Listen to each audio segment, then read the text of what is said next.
నమస్తే అండి అందరికీ. అందరూ బాగుండాలి, అందరిలో మనము ఉండాలి.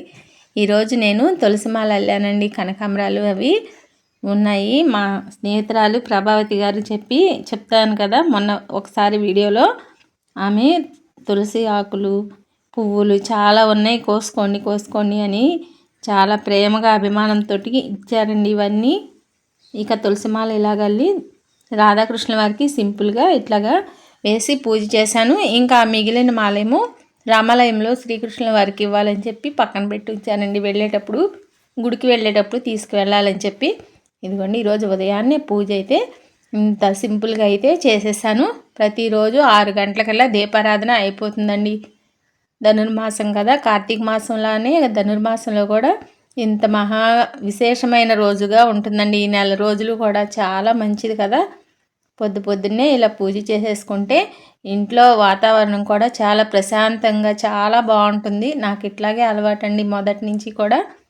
కొంచెంగా మీకు షేర్ చేద్దామని చెప్పి చిన్న వీడియో అయితే తీసానండి. ఈ పూజ వరకు ఈరోజు పొద్దున్న వీడియో ఇదంతా. మిగతా వీడియో అంతా మొన్న ఒక రోజున దేవుడి గుడికి వెళ్ళిన వీడియో పెట్టాను కదండి, ఆ రోజుకు సంబంధించిన వీడియో అండి. మీ అందరికీ పేరు పేరున ధన్యవాదాలు తెలియజేసుకుంటున్నానండి. మన ఫ్యామిలీ ఇంకా పెద్ద ఫ్యామిలీ అవ్వాలని చెప్పి మనస్ఫూర్తిగా కోరుకుంటున్నాను. ఇలాగే నన్ను మీరందరూ సపోర్ట్ చేస్తూ ఉంటే నేను ఇంకా ముందుకు వెళ్ళగలుగుతాను. ఇంకా మన ఫ్యామిలీ చాలా పెద్ద ఫ్యామిలీ అవుతుందండి. మరీ ధన్యవాదాలు తెలియజేసుకుంటున్నానండి. మంచి కామెంట్స్ పెడుతున్నారు, మంచిగా సబ్స్క్రైబ్ చేస్తున్నారు. మీ అందరికీ కూడా వెరీ థ్యాంక్ యూ అండి. ఇక ఈరోజు టిఫిన్ వచ్చేసి గుడి నుండి వచ్చేసిన తర్వాత నేను చేసిన పనులండి ఇవన్నీ. మినపప్పు నానపోద్దామని చెప్పి మర్చిపోయానండి. ఇక సర్లే బొంబాయి రవ్వ ఉంది కదా, ఇంక ఇప్పుడేం నానపోస్తానులే, బొంబాయి రవ్వ టమాటా బాత్ చేసి చాలా రోజులు అయ్యింది, ఎలాగో రవ్వ ఉంది కదా అని చెప్పి ఇక ఆ రోజుకి బద్దకిచ్చేసానండి. పిండి అంటూ ఏమీ లేదని ఇక ముందుగా కొంచెం బొంబాయి రవ్వ కొద్దిగా నెయ్యి వేసి దోరవేపు వేపితే చాలా బాగుంటుందండి. ఎందుకంటే మనం ఫంక్షన్లో తింటాం కదా, అంతకంటే ఎక్కువ టేస్ట్ చాలా బాగుంటుందండి. ఒకసారి మీరు కూడా అలా ట్రై చేసి చూడండి, ఎంత బాగుంటుందంటే. ఇంకా నేను టమాటా బాత్ అయితే చేస్తున్నానండి. దీంట్లో ఉల్లిపాయ, పచ్చిమిర్చి, అల్లం ముక్కలు అన్నీ తరిగి పెట్టేసుకున్నాను పక్కన. టమాటా ముక్కలు, కరివేపాకు, కొత్తిమీర ఏమో దించేటప్పుడు వేస్తాను అనమాట.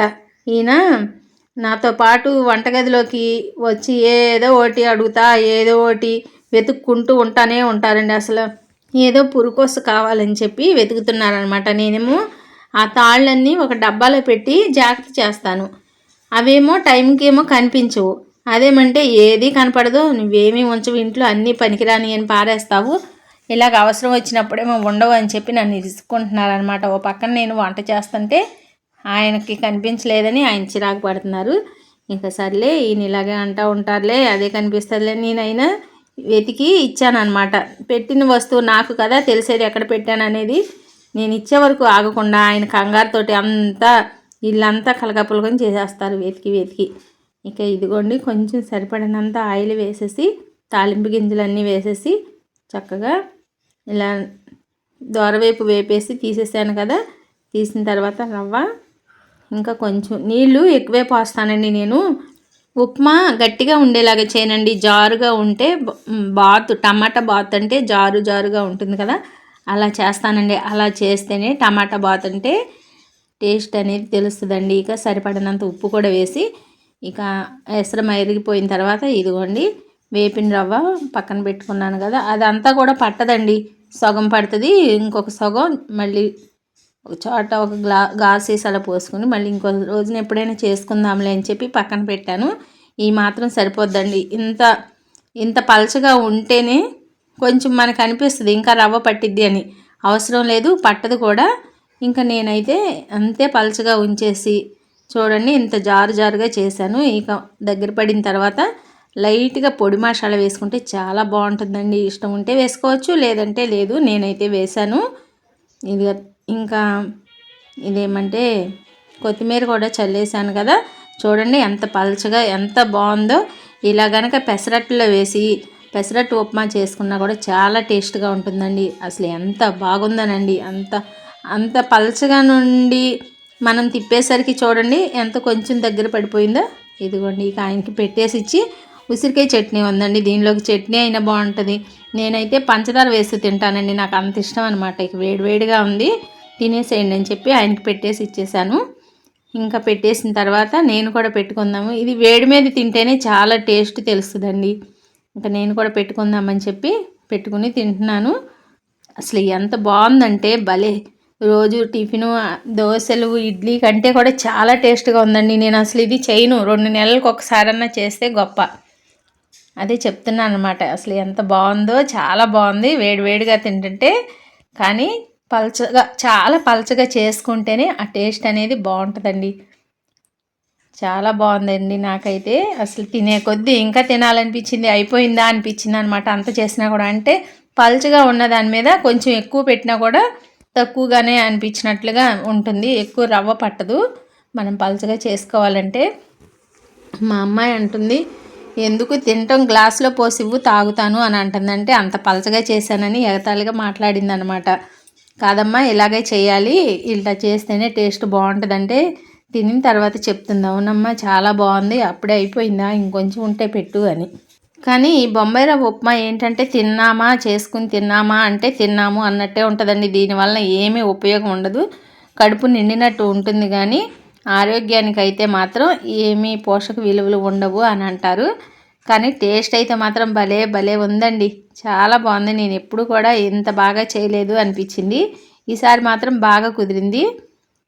అందుకే నేను అసలు ఈ బొంబాయి రవ్వ ఉప్మా తక్కువగా చేస్తూ ఉంటాను అనమాట. ఇంకా మిగిలిన ఉప్మా రవ్వ ఉంది కదా, ఇంకా అది ఇంకోసారి చేస్తానని చెప్పి చెప్తున్నాను. ఇక ఈయన్ని క్యారేజీ అది ఇచ్చి పంపించేశాను. వంట కూడా తోటకూర పప్పు చేశాను, టమాటా చిక్కుడుకాయ కూర కూడా చేశాను. ఇక క్యారేజీ కట్టేసి ఈయన వెళ్ళారు. వెళ్ళిన తర్వాత ఇక బట్టలు ఉన్నాయండి, బట్టలు ఉతకాలి. ఎండ అంతా పోతుంది, అసలు మంచు పడుతుందనే కానీ మంచుకి తగ్గ ఎండ అయితే ఉండలేదు. అందుకని చెప్పి ఇంకా ఇంత పొద్దున్నే ఉతికితేనే సాయంత్రం కనీసం 4 కన్నా ఆరినట్లు ఉంటుంది. ఇక బట్టలు ఉతకాలని చెప్పి బట్టల దగ్గరికి వచ్చేసి ఇలా నాకు బండకేసి ఉతికితేనే ఉతికినట్టు ఉంటుందండి, చాలా అలవాటు అట్లాగా అయిపోయింది. ఈ బ్రష్ పెట్టి కొట్టినా ఇంకా నాకు ఉతికినట్లు అనిపించదు. అందుకని ఒక మాదిరిగా బండ అయితే మాత్రం నాకు చేతి కింద ఎప్పుడు ఉంటుందండి. ఎన్ని బట్టలైనా సరే ఇలా బండ మీదే బాధేసి చక్కగా నీళ్ళు తీసేస్తే కమ్మట వాసన వస్తాయండి. మంచి లిక్విడ్ సబ్బు పెడతాం కదా, ఇంకా ఉతకటం అంతా అయిపోయిన తర్వాత ఇలాగా ఒక టబ్బులో నీళ్ళు పెట్టేసేసుకుని ఒకసారి జాడిచ్చి మళ్ళీ రెండోసారి కూడా నీళ్ళు తీసేస్తానండి. ఒకసారితోటే కొంచెం మురికి ఉంటుంది కదా, ఒకసారితో పోతుంది. మళ్ళీ రెండోసారి కూడా మోటార్ వేసి వచ్చి 2 పంపులు వదులుకుంటాను. ఎంత ఒక పావు గంటలు అయిపోతుందండి. 2 పంపులు వదిలితే త్వరగా కూడా మురికంతా పోతుంది, మంచిగా బాగుంటాయి బట్టలు కూడా. ఎండిపోయిన తర్వాత కమ్మటి వాసన వస్తాయి. మురికి అసలు ఎంత బాగా పోతుందంటే అంత బాగా పోతుంది అనమాట. ఇంకా ఈ బట్టల పని అంతా అయిపోయిన తర్వాత పైకి వెళ్ళి బట్టలు ఆరేసేసి వచ్చిన తర్వాత ఇంకా చాలా పనులు ఉన్నాయండి. అదిగోండి పక్కన గిన్నెలు ఉన్నాయి చూసారా, అవన్నీ వాష్ చేయాలన్నమాట. ఆ గిన్నెలన్నీ వాష్ చేసేయాలి. ఇంక ఈ బట్టలన్నీ త్వరగా నీళ్ళు తీసేసేయాలి. ముందల బట్టల పని పెట్టుకుంటానండి, ఎండంతా పోతుందేమో, పని అంతా అయిపోయిన తర్వాత బట్టలు ఉతకొచ్చు కానీ ముందు బట్టల పని పెట్టేసేసుకుని తర్వాత ఏ పనైనా చేసుకుంటాను. ఎందుకంటే బట్టలు ఉతికి ఆరేసేసామనుకోండి అవి ఆరుతూ ఉంటాయి, మనం ఇంట్లో పనులు కూడా మనకి అయిపోతూ ఉంటాయి కదా చేసుకుంటూ ఉంటే. ఈ బట్టలు ఉతికి అంట్లు కడిగేసేసాను అంటే నా బట్టలు కూడా, నేను కట్టుకున్న చీర కూడా తడిచిపోద్దండి, మళ్ళీ స్నానం చేయాల్సిందే ఎలాగైనా సరే. ఇంకా అందుకని చెప్పి ఈ పనులన్నిటికీ ప్రిపేర్ అయిపోయే ముందల ఇంట్లో అంతా నీట్గా పెట్టేసేసుకుని గిన్నెలు బయటేసేస్తాను, ఇల్లంతా చక్కబెట్టేసి తర్వాత మాత్రం బట్టలు నానబెట్టేసి బట్టలు ఉతికేసేస్తాను. ఎంత ఎండ వస్తున్నా కూడా సాయంత్రానికి అస్సలు ఆరట్లేదండి. మరి మాకే ఇట్లా ఉంటుందో అంతా ఇలానే ఉంటుందో అర్థం కావట్లేదు. అదేమంటే ఈయన అంటారు, నేను డ్యూటీకి వెళ్తున్నాను, నేను ఉన్న దగ్గర బాగా ఎండ ఉంటుంది, ఎండలేదంటావేంటి ఆరలేదంటావేంటి అని అంటూ ఉంటారండి. ఏమో మరి ఇక్కడైతే చాలా మీద మంచు అయితే మాత్రం ఇది ఇప్పటికీ కూడా మంచు పూర్తిగా పోలేదు. టైం వచ్చి 9:30 వస్తుంది, అసలు మంచుగానే ఉంది. ఇంకా ఎండ కొంచెం వస్తుంది, తీస్తుంది, తెరపోతుంది, అలా ఉందన్నమాట. గాలి అయితే ఇలా వస్తుందిలే, కొంచెం క్లిప్లు పెట్టేసేయాలి లేదంటే కింద పడిపోతాయి అని చెప్పి ఒక్కొక్కసారి గాలి లేకపోతే క్లిప్లు పెట్టను, గాలి కొంచెంగా ఉన్నా కూడా క్లిప్లు పెడతాను.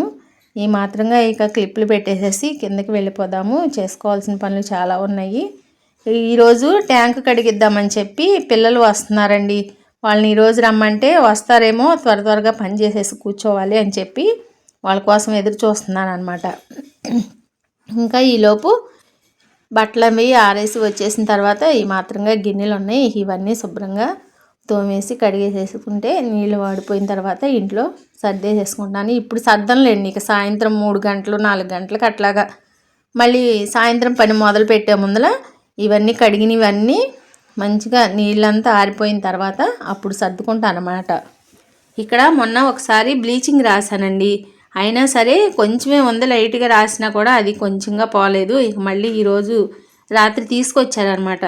ఎప్పటికప్పుడు మర్చిపోతున్నారు, ఎక్కువ తీసుకురండి, ఎప్పుడు అయితే అప్పుడు అట్లాగా రాసుకుంటూ ఉంటాను, బాగోట్లేదు, నాచు బాగా పట్టేస్తున్నానంటే సరేమని చెప్పి రాత్రి గుర్తుపెట్టుకుని మరీ తీసుకొచ్చారు. ఇక ఇదంతా గిన్నెలన్నీ కడిగేసేసి ఈ నీళ్ళేమో బయట పారవేసి వచ్చేసి శుభ్రంగా ఊడ్చేసాను కదా. ఊడ్చేసిన తర్వాత చెత్త చెదారం ఏమీ లేకుండా నీట్గా కడిగేసేసుకుని నేను బట్టలు ఉతికాను కదా, ఆ చివరి నుంచి ఈ చివరి వరకు ఇక్కడ వరకు ఇటు నుంచి ఈ సందు నుంచి కడిగేసేసుకుని ఇలాగ బ్లీచింగ్ రాసేసేద్దాము. ఎందుకంటే ఇక సాయంత్రం వరకు నేను ఇక్కడ ఏమీ వాడను అనమాట, నీళ్లు చుక్కతో నాకు పనే లేదు. షింక్ ఉంది కదా, షింక్లో కడుగుతాను. చేతులు ఏమైనా కడుక్కోవాలన్నా, ఏమైనా గ్లాసులు చిన్న చిన్న గిన్నెలు ప్లేట్లు తలపాలన్నా షింకునే యూజ్ చేస్తాను కదా. ఇక ఇక్కడ మరి వాడను, నీళ్ళు ఇప్పుడు వాడే పనేమి లేదు. ఇక ఈయన వస్తేనే కాళ్ళు కడుక్కుంటారనమాట. అప్పటికి పూర్తిగా ఇలాగ బ్లీచింగ్ చల్లేసేసి ఒకసారి చీపిరితో బాగా రుద్దేసేస్తే బ్లీచింగ్ మంచిగా ఇదంతా నాచంతా పట్టేసేసి పొండెళ్ళే అయిపోద్దండి. ఎందుకంటే ఈ బ్లీచింగ్ అంతా వేస్తే బ్లీచింగ్ తినేస్తుంది అనమాట నాచుని. ఇక అందుకని చెప్పి ఇలా చేద్దాము అని చెప్పి కొంచెం అది కొంచెం మళ్ళీ నాచు పట్టింది కదా, మళ్ళీ అప్పుడు ఉపయోగించుకుంటానని చెప్పి ఒక కవర్లో పెట్టేసేసి జాగ్రత్త చేసుకొని పక్కన పెట్టేశాను. ఇదిగోండి అసలు చేతితో చల్లుతుంటేనే జిమ్ జిమ్ అంటుందండి, అంత పవర్ ఉంటుందన్నమాట దీనికి. బట్టల మీద కొంచెం వేసినా కూడా బట్టలు తినేసేసినట్టు చుక్కలు పడిపోతుంది అనమాట, బ్లీచింగ్ చుక్కలు. ఇక ఇదిగోండి ముందుగా శుభ్రంగా కడిగేసేసాను కదా, ఇదంతా బ్లీచింగ్ వాటర్ అనమాట. ఇదంతా ఆ నాచు వరకు పట్టేలాగా ఎక్కడికక్కడికి తెల్లగా పట్టించేసేసింది అది మంచిగా వదిలిపోతుంది అనమాట. కాకపోతే ఒక పూట అలా వదిలేసేయాలి, బాగా రుద్దేసేసి. మనం ఇప్పటికిప్పుడు చీపిరి పెట్టి బ్రష్ పెట్టి రుద్దినా కూడా అదంతా పోదనమాట. అట్లా వదిలేస్తేనే నీట్గా వదిలేసేస్తుంది అనమాట ఈ బ్లీచింగ్ అంతా. ఇట్లా అప్పుడప్పుడు చేస్తూనే ఉంటాను, ఎందుకనంటే బాగా ఇక్కడే ఎక్కువగా నాచు ఉంటుందన్నమాట. కాకపోతే కిందంటూ ఎక్కువ పట్టదు, పడితే మాత్రం కాలు జారిపోయి పడిపోతాం, కానీ కింద పట్టదు. ఇలా గోళ్ళ అమ్మటే ఎందుకనో ఎక్కువగా ఉంటూ ఉంటుంది. ఇంకా అప్పుడప్పుడు ఇలా శుభ్రం చేసుకోవటమే ఎవరికైనా ఉండేదే కదా. ఎండ అనేది ఎక్కువ తగలకపోవటం వలన ఇలాగ నాచు వచ్చేసి, ఎండ తగిలితే ఒకవేళ నాచు అట్లా ఏమన్నా ఉన్నా మనం ఊడ్చింది తడి ఏమన్నా ఉన్నా వెంటనే ఆరిపోతుంది కాబట్టి నాచు పట్టదు. ఇక ఇదిగోండి ఈ మాత్రంగా శుభ్రంగా ఇలా బ్లీచింగ్ కొట్టేసానా. ఇక ఇలా వదిలేసేస్తాను, సాయంత్రం వరకు వదిలేసేస్తే ఈయన వచ్చే ముందుల శుభ్రంగా నీట్గా కడిగేస్తే ఇక పొండెళ్ళే ఉంటుంది అనమాట. ఇదిగోండి ఈ మాత్రంగా నీట్గా పెట్టేసేసాను, చూసారా.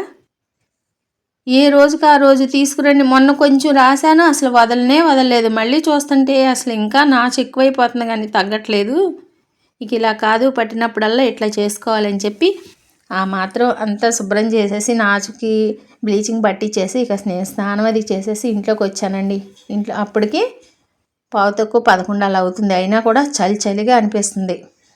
ఇక ఇదిగోండి ఇక ఈ పొయ్యి గట్టి ఇదంతా వంట కూడా అయిపోయింది కదా, అన్నీ సర్దేసుకున్నాను. గిన్నెలు కూడా ఏమీ లేవు, బయటేసి వాష్ చేసేసాను కదా. కొంచెంగా ఊరికే చిన్న క్లిప్ తీసుకున్నాను. ఇక మాకు తెలిసిన ఆమె స్నేహితురాలు ఉన్నారు అని పోయినసారి ఒక వీడియోలో చెప్పాను కదా, ప్రభావతి గారని. పని ఉండి అటు వెళ్ళానండి. ఇక వెళ్తే నన్ను చూసి రండి అని ఎంతో అభిమానం అండి, చాలా ఇష్టం. నేనంటే అస్సలు వదిలిపెట్టదనమాట, అంత ప్రాణంగా ఉంటుంది ఆవిడ.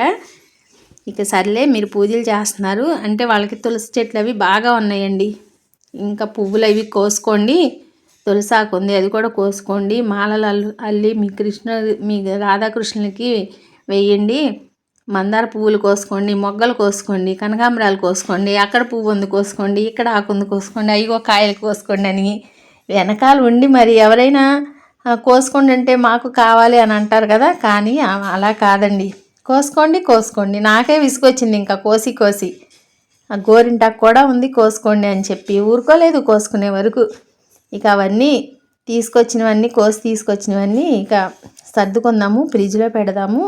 ఇవేమో మందార మొగ్గలు, అవేమో రేపొద్దునకి విడులుతాయి. బకెట్లో నీళ్ళల్లో వేసి ఉంచుదామని చెప్పి విడిగా చేస్తున్నాను. ఆమె చాలా స్నేహితంగా ఉంటారండి, పూజలు కూడా బాగా చేస్తారు. అయినా సరే నేను పూజలు చేస్తున్నాను, రోజు వీడియోలు చూస్తారంట. ఇంకా సర్లే కోసుకెళ్ళండి అని చెప్పి ఇచ్చారనమాట. చూడండి, అవేమో వంకాయలు ఆర్గానిక్గా బాగా కాసినాయండి. ఇక బాగుంటాయి, అసలు ఏమి అవసరం లేదు, ఉట్టిగా ఆయిల్ వేడి తగలంగానే ఇట్టే మగ్గిపోతాయి ఈ కాయలు అని చెప్తున్నారు అనమాట. ఎంత బాగుంటుందో వంకాయ టమాటా కూర వండుకోండి అని అంటున్నారు. అలాగేనండి, నాకు కూడా ఇష్టమే వంకాయలు అంటే, కూర బాగుంటుంది కదా అని ఇక నేను తీసుకొచ్చాను. ఇక గోరింటాకు కూడా వాళ్ళ చెట్టుదేనండి. నేను ఫోన్ తీసుకెళ్ళలేదు, హడావిడిగా వెళ్ళాను పని ఉండి. ఫోన్ తీసుకెళ్ళి ఉంటే వీడియో తీసేదాన్ని, ఫోన్ లేదు నా చేతిలో, ఇంకా వీడియో తీయలేకపోయాను. ఈసారి ఎప్పుడైనా నేను ఆవిడని మీకు పరిచయం చేస్తాను. ఇక ఏటికి అవి విడతీసేసి ఫ్రిడ్జ్లో పెట్టాల్సినవి పెట్టేసేసి, ఇదిగోండి ఇక ఈ తులసి ఆకులు కొంచెం కనకాంబరాలు వేసేసి మాల అల్లుతున్నాను అనమాట. శంఖం పువ్వులు కూడా ఇచ్చారు, అవి కూడా కట్టేసి వేయండి అని చెప్పి. వద్దులేండి అన్నా సరే ఆమెకి ఎంతో ఇష్టం అనమాట. తీసుకోండి తీసుకెళ్ళండి అని చాలా అభిమానంగా ఉంటారండి. ఇంకా ఈ మాత్రంగా మాల అల్లుతున్నాను అనమాట. ఇంకా స్నానం చేసి వచ్చేసాను కదా, త్వరగా పని అది అయిపోయింది కదా, ఇంకా మాల అల్లుకుందాము. భగవద్గీత క్లాసులు వింటూ మాల అల్లుతున్నాను. అక్కడక్కడ కనకాంబరాలు వేసి 4 వరుసలుగానేమో తులసి దళాలు పెట్టి ఇలాగ అల్లుతుంటే అసలు ఎంత అందంగా ఉందోనండి. మాల అంతా పూర్తయిన తర్వాత చూస్తే ఈ తులసి మాలే ఈరోజు పొద్దున్న స్వామికి రాధాకృష్ణుల వారికి వేశాను. కొంచెమేమో రామాలయంకి తీసుకువెళ్ళాను, కృష్ణుల వారికి వేశారు అక్కడ మన అర్చకుల స్వామివారు. ఇక ఈ రోజుకి ఇదేనండి వీడియో. మరో మంచి వీడియోతో మీ ముందుకు వస్తానండి. అప్పటి వరకు నన్ను మీ ఆదరాభిమానంతో సపోర్ట్ చేస్తూ ఉండండి. అదిగోండి చూసారా, మాల అల్లటం కూడా పూర్తయిందని చెప్పి చిన్నగా వీడియోలో మీకు చూపిస్తున్నాను అనమాట. మీ అందరికీ మరొకసారి ధన్యవాదాలు తెలియజేసుకుంటున్నానండి. నన్ను ఇలాగే సపోర్ట్ చేస్తూ ఉండండి. ఈరోజుకి ఇదేనండి వీడియో. ఉంటానండి.